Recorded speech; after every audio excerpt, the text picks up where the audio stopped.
Hello friends, how are you? कैसे हैं आप सभी लोग? आप सभी का बहुत बहुत स्वागत करता हूं मैं गौरव ठाकुर अपने चैनल वन टॉपिक पढ़े पर। आज हम बात करने वाले हैं कुशीनगर की। जी हाँ, आप बिल्कुल ठीक सुन रहे हैं, कुशीनगर वही जहां पर कल हमारे माननीय प्रधानमंत्री नरेंद्र दामोदर दास मोदी जी ने एयरपोर्ट का उद्घाटन किया था। बिल्कुल सही सुन रहे हैं आप। और वह बौद्ध धर्म के बहुत ही श्रद्धालु स्थानों में से एक माना जाता है कुशीनगर, जो कि उत्तर प्रदेश में है। तो चलिए बात करते हैं कि प्रधानमंत्री मोदी जी ने बौद्ध धर्म और कुशीनगर के विषय में क्या कहा है। पीएम मोदी ने कहा कि भगवान बुद्ध से संबद्ध स्थानों के विकास पर विशेष ध्यान दे रही है और कुशीनगर का विकास उत्तर प्रदेश सरकार तथा केंद्र सरकार के लिए उच्च प्राथमिकताओं में से एक है। उन्होंने कहा कि भगवान बुद्ध के ज्ञान से लेकर महापरिनिर्वाण तक संपूर्ण यात्रा का साक्षी यह क्षेत्र अब सीधे दुनिया से जुड़ गया है। गौतम बुद्ध का जन्म 563 ईसा पूर्व नेपाल के कपिलवस्तु में स्थित लुम्बिनी नामक स्थान पर हुआ था। इनके बचपन का नाम सिद्धार्थ था। यह कपिलवस्तु के राजा सुधोधन और रानी महामाया के बेटे थे। इनकी शादी यशोधरा से हुई थी, लेकिन एक दिन ये अचानक घर छोड़कर निकल गए और बाद में ये ही गौतम बुद्ध कहलाए। ऐसा कहा जाता है कि बैसाख माह की पूर्णिमा को सिद्धार्थ एक पेड़ के नीचे ध्यान लगाकर बैठे थे, तभी उन्हें ज्ञान की प्राप्ति हुई।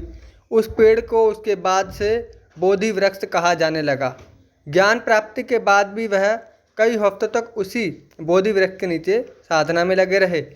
फिर बाद में धर्म का उपदेश करने के लिए वहाँ से निकल गए। इसी के साथ इसी बात को ध्यान में रखते हुए बौद्ध धर्म को आगे बढ़ाने के लिए, संस्कृति से जोड़ने के लिए कुशीनगर इंटरनेशनल एयरपोर्ट करीब 260 करोड़ रुपए की लागत से 589 एकड़ भूभाग में बना है। यह उत्तर प्रदेश का तीसरा अंतर्राष्ट्रीय हवाई अड्डा है। इससे पहले 2 हवाई अड्डे ऑलरेडी बन चुके हैं और बौद्ध धर्म स्थल को दुनिया भर से जोड़ने के मकसद से इनका निर्माण किया गया है। बौद्ध धर्म के अनुयायियों वाले देशों को कुशीनगर से जोड़ने की ये पहल की गई है। हवाई अड्डे के उद्घाटन के बाद प्रधानमंत्री ने कहा कि इससे संपर्क और पर्यटन को बढ़ावा मिलेगा। जी हाँ, बिल्कुल ठीक कहा उन्होंने, क्योंकि जब हमारे पास किसी चीज़ की सुविधा होती है, एक जगह से दूसरे स्थान पर जाने के लिए साधन होते हैं, तो हम उसका उपयोग ज़रूर करते हैं। और जैसा कि आप सभी लोग जानते हैं कि इसकी जो पहली उड़ान की जो शुरुआत होगी वो 24 नवंबर को होगी दिल्ली से। पर्यटन को बढ़ावा मिलेगा और इससे क्षेत्र के आर्थिक पारिस्थितिक तंत्र के विकास में मदद मिलेगी। साथ ही रोजगार के नए अवसरों का भी सृजन होगा। ज्ञान प्राप्त करने के बाद बुद्ध ने देश विदेश की अलग अलग जगहों पर धर्म का प्रचार किया, ऐसी बात भी प्रधानमंत्री नरेंद्र मोदी जी ने बताई। उसके बाद उन्होंने भारत के राजगीर, वैशाली, लोरिया और सारनाथ में निवास किया। बताया जाता है कि गौतम बुद्ध ने सारनाथ में अपना अंतिम उपदेश दिया था और फिर वहीं निर्वाण को प्राप्त हुए थे। भगवान बुद्ध के समय तो इस धर्म में किसी प्रकार का कोई पंथ या संप्रदाय नहीं था, लेकिन बुद्ध के निर्वाण के बाद द्वितीय बौद्ध संगति में भिक्षुओं में मतभेद हो गया, जिसके बाद उनके 2 भाग हो गए। पहले को हीनयान और दूसरे को महायान कहते हैं। महायान मतलब बड़ी गाड़ी या नौका, हीनयान मतलब छोटी गाड़ी या नौका। महायान के अंतर्गत बौद्ध धर्म की एक तीसरी शाखा थी, व्रजयान। इसमें झेन, ताओ, शिंतो आदि अनेक बौद्ध संप्रदाय भी उक्त 2 संप्रदाय के अंतर्गत ही माने जाते हैं। आपको बता दें कि गौतम बुद्ध ने अपना उपदेश पाली भाषा में दिया था। इनके उपदेश को त्रिपिटकों में संकलित किया गया। त्रिपिटक के 3 भाग विनय पिटक, सुत्त पिटक और अभिधम्म पिटक हैं। इनके अंतर्गत उपग्रंथों की लंबी श्रृंखलाएं हैं। सुत्त पिटक में 5 भागों में से एक खुद्दक निकाय की 15 रचनाओं में से एक है धम्मपद।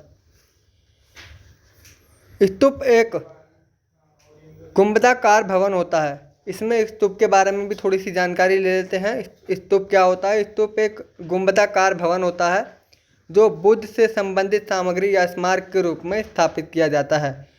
बौद्ध धर्म के 8 मुख्य स्तूप हैं, जो कि कुशीनगर, पावागढ़, वैशाली, कपिलवस्तु, रामग्राम, अलकल्प राजगृह और बेट द्वीप में बने।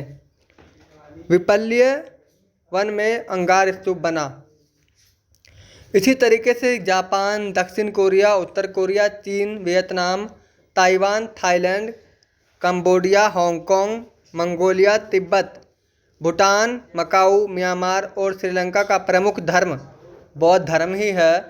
इसके अलावा भारत, नेपाल, मलेशिया, इंडोनेशिया, रूस, America, France, Britain, Germany, Bangladesh, Pakistan, Canada, Singapore, Philippines और अफ़गानिस्तान जैसे देशों में भी बौद्ध धर्म को मानने वाले अच्छी तादाद में मौजूद हैं।